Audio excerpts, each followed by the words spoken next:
Bismillahirrahmanirrahim. Okay, dekat tangan saya ni ada buku, dah terkoyak dah buku ni. Nampak ni. Jadi saya nak cuba gam balik lah. Sebab bila terkoyak ni sayang lah. Buku baik lagi, buku berwarna.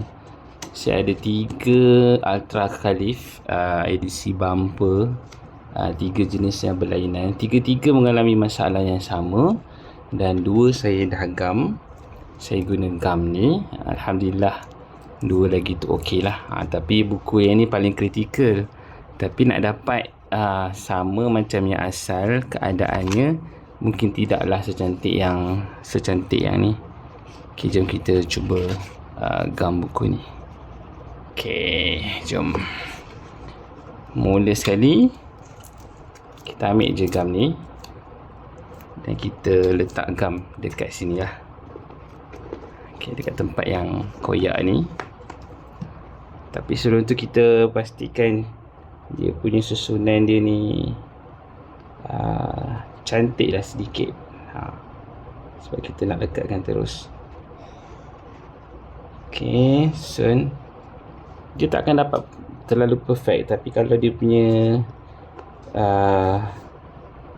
koyakan tu sedikit, insyaAllah lah lebih kurang sama. Okay, kemudian saya letak gam. Tapi sebelum tu standby juga kad ke apa untuk kita tarik. Okay, sekejap Okay, saya dah ada ni untuk saya tarik gam. Okay, mula sekali kita clearkan dulu mana yang kita boleh clear lah dekat bawah ni. Tak boleh tak apalah. Tak boleh tu letak je lah gam. Saya bersihkan sikit.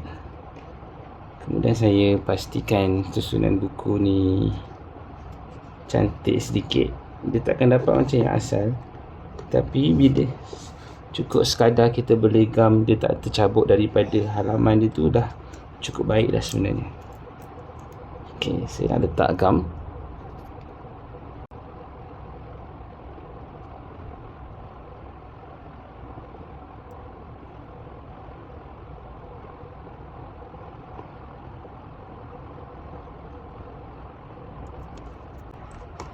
Kemudian kita tutup.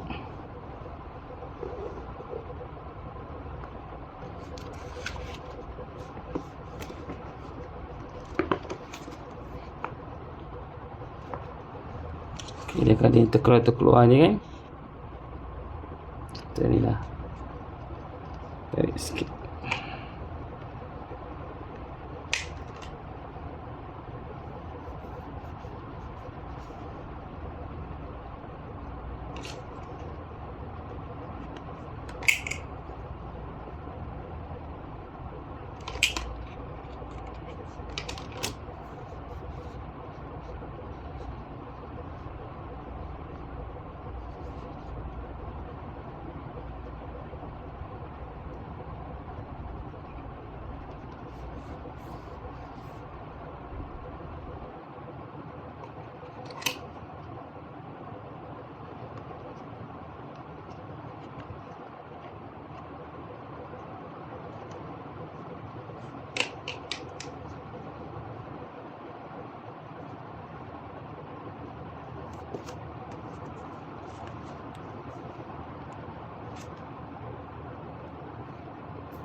Okay, kemudian saya akan tindihkan buku ni dengan buku yang lain lah.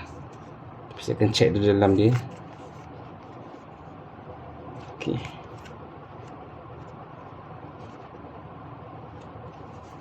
Okay. Okay, tindih.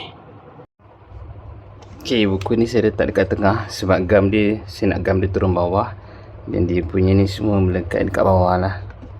Macam tu. Saya padatkan buku-buku tepi ni.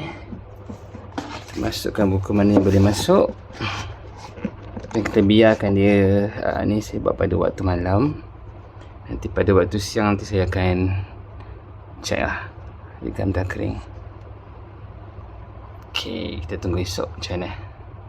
12 hours later. Okay, ni dah selepas 12 jam. Kita tengok hasil dia. Okay, kita check dulu dia punya gam ni. Okay, Ikam dia keras, tu try tekan bawah ni, ada kempul lagi tak? Okay, tak ada. Okay, belah sini pun saya rasa okey dah ni. Jadi kita tengok hasil dia. Okay, secara asasnya buku ni kita check. Okay, ni dah tak ada koyak dah, tapi ni kan, so, tapi ni yang kita ada masalah tu, semua dah melekat dah. Okay, tak ada yang tertanggal. Seasal semua dah melekat dekat kulit sini. Dia tak adalah terlalu perfect, tapi dia boleh melekat dengan elok. Tak ada masalah, tak ada nak tanggal-tanggal ke apa, tak ada. Okay, semoga bermanfaat. Jangan lupa subscribe, like dan share. Okay, Assalamualaikum.